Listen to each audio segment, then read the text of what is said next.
আমরা ভালোবাসবো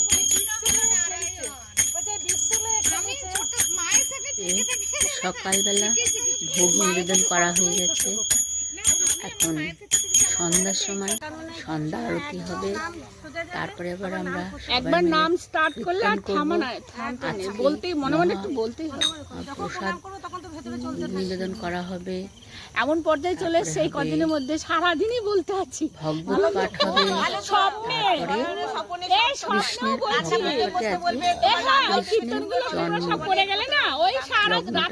কখন কিভাবে হয়েছিল সেটাই আজকে আমাদেরই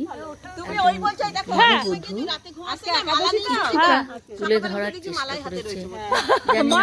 আপনাদের জন্য কতটা ভালো লাগছে জানি না। অনেক বড় বড় শিল্পীরা তো সুন্দর সুন্দর করে বলে, তাদের তো আলাদা অভিজ্ঞতা আছে। হরে কৃষ্ণ কৃষ্ণ কৃষ্ণ হরে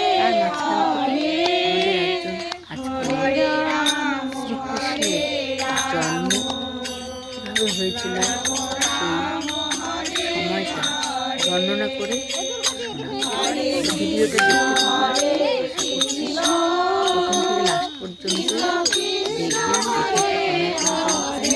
আশা করি খুব ভালো লাগবে।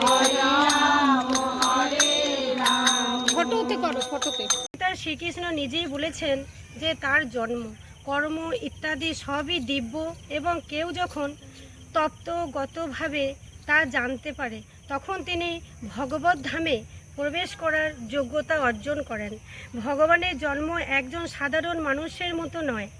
সাধারণ মানুষের জন্ম হয় কর্মফলের বন্ধনে আবদ্ধ হয়ে।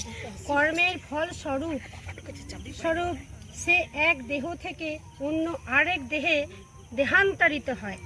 ভগবানের জন্মের কথা বিশ্লেষণ করে ভগবদ্গীতার 2য় অধ্যায়ে বলা হয়েছে তিনি তার নিজের ইচ্ছার প্রভাবে আবির্ভূত হন।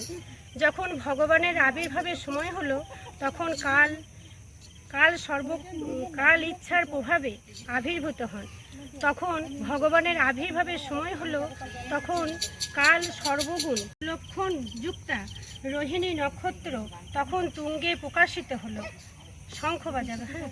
ব্রহ্মা স্বয়ং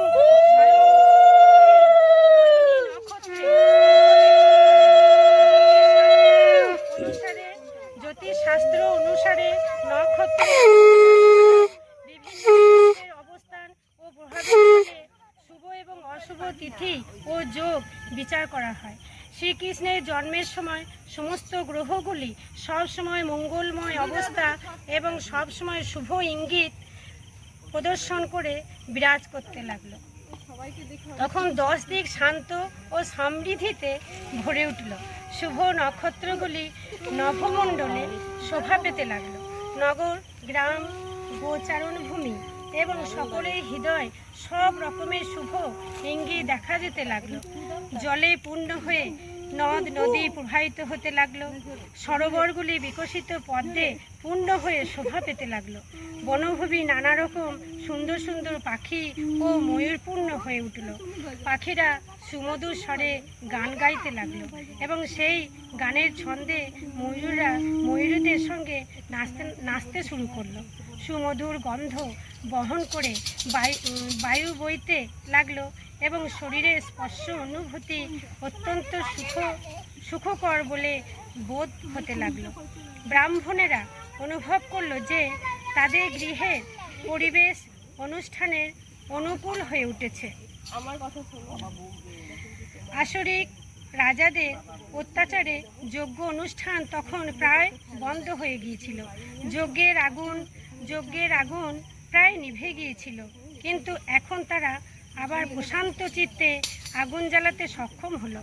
যজ্ঞ অনুষ্ঠান করা থেকে বঞ্চিত হওয়ার ফলে ব্রাহ্মণেরা অত্যন্ত বিমর্ষ হয়ে পড়েছিল, কিন্তু শ্রীকৃষ্ণের আবির্ভাবের সময় তাদের চিত্ত প্রসন্ন হয়ে উঠল। কেননা তারা নভমণ্ডলে ভগবান শ্রীকৃষ্ণের আবির্ভাব সূচক তাদের সহচরী এবং আলসাদের সঙ্গে সুললিত ছন্দে নৃত্য করতে লাগলেন। দেবতারা এবং মুনি ঋষিরা পুষ্প বর্ষণ করতে লাগলেন। সমুদ্রের উপকূলে তরঙ্গের মৃদু মৃদু শব্দ হতে লাগলো এবং সমুদ্রের উপরে সুমধুর মেঘ গর্জন করতে লাগলো। তখন ভগবান শ্রী বিষ্ণু তিনি সকলের হৃদয়ে বিরাজ করেন। তিনি রাতের গভীর অন্ধকারে পরমেশ্বর ভগবান রূপে দেবকীর সম্মুখে আবির্ভূত হলেন। পূর্ণচন্দ্র যেভাবে পূর্ণ দিগন্তে উদিত হয়, ঠিক তেমনই ভাবেই পরমেশ্বর ভগবান আবির্ভূত হলেন। কেউ প্রশ্ন করতে পারে যে অষ্টমী তিথিতে শ্রীকৃষ্ণের আবির্ভাব হয়েছিল, তা হলো পূর্ণচন্দ্রের উদয় হলো কি করে?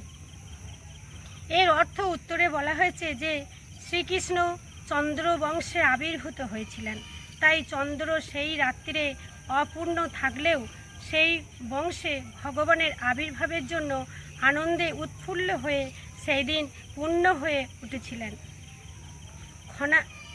খমাণিক্য নামক জ্যোতিষ শাস্ত্রে ভগবানের আবির্ভাব সময়কালীন গ্রহ নক্ষত্রের অবস্থান খুব সুন্দরভাবে বর্ণিত হয়েছে, যেখানে প্রণাম করা হয়েছে যে এই শুভ মুহূর্তে যে শিশুটির জন্ম হলো তিনি হচ্ছেন পরম ব্রহ্ম।